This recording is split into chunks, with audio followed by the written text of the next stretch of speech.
I'm Albert Bunji Ikeda, and I'm third generation Japanese American.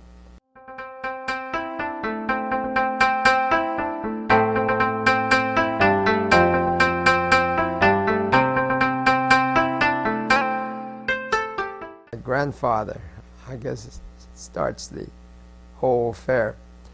My grandfather came to this country in 1896. He came to look for jobs in this country because he was a samurai, but because he was a samurai, he was asked to go to a military college in Tokyo, and the school was called Rikugun Shikan Gakko, and that's the West Point of Japan. So after finishing college, he became a professor, and he was an instructor in the military college, and he may have taught people like Admiral Yamamoto, who was in Pearl Harbor, and General Tojo in Japan, so he may have been their instructors. But the reason he came to this country is because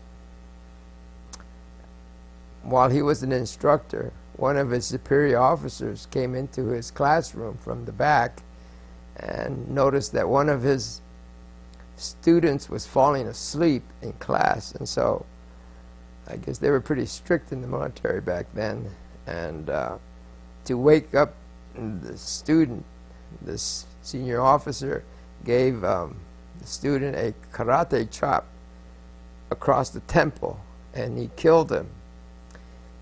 And so it became quite an uproar in the military academy. But my grandfather refused to. He told the truth. He told it like it was. And his superior officers didn't like that.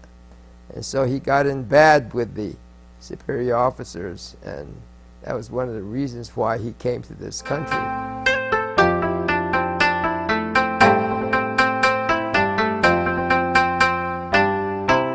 My father bought his first car, I mean not his first car, a brand new Super Buick. That's the car that my mother had driven to church one day, and he's going to pick my father up. I was in the car, and the radio was on, and this is around 10 o'clock in the morning, and we hear the word Pearl Harbor bombed by Japan. And at that time my mother panicked. I mean, she yelled, and she ran into the church and told the congregation that Japan bombed Pearl Harbor. But that was a really bad time. And the discrimination, you know, discrimination-wise, I really, as a kid, I didn't feel the discrimination.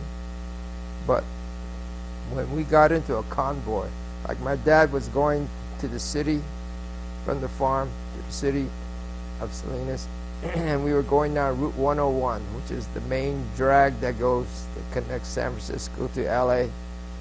Well, we got on that road, and we got into the middle of a convoy, Army convoy, trucks, okay?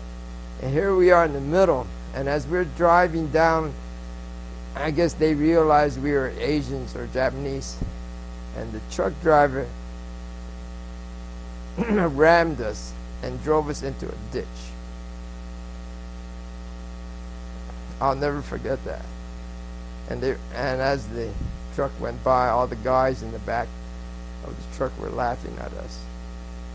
In 1941 is when Japan attacked Pearl Harbor, and under Executive Franklin D. Roosevelt put out an executive order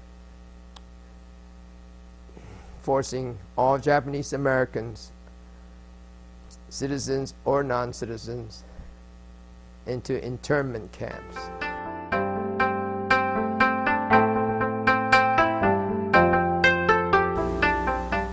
barracks were army-like barracks with tar papers, and it's black tar paper, and you had the sun shining down. So in the room, it was hot. It was dusty and hot. And then we had these canvas cots, the fold-out cots, and they were canvas. And then for mattress, we had to use we had to fill these bags with hay. And that's what we slept on for 3-4 months.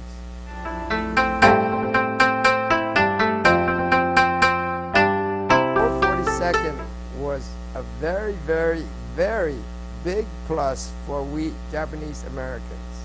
Anyway, while in camp, again, getting back to camp,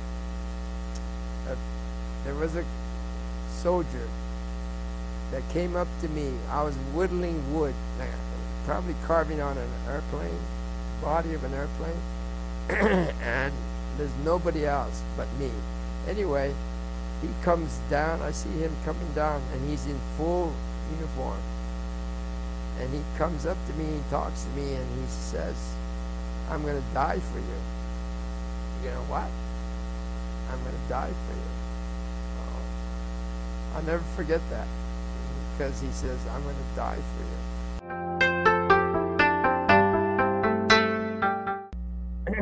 Well, my parents are the ones who should be angry, but they were never angry. They just say, "Shikatakanai." I get the term. Anyway, what will be, will be.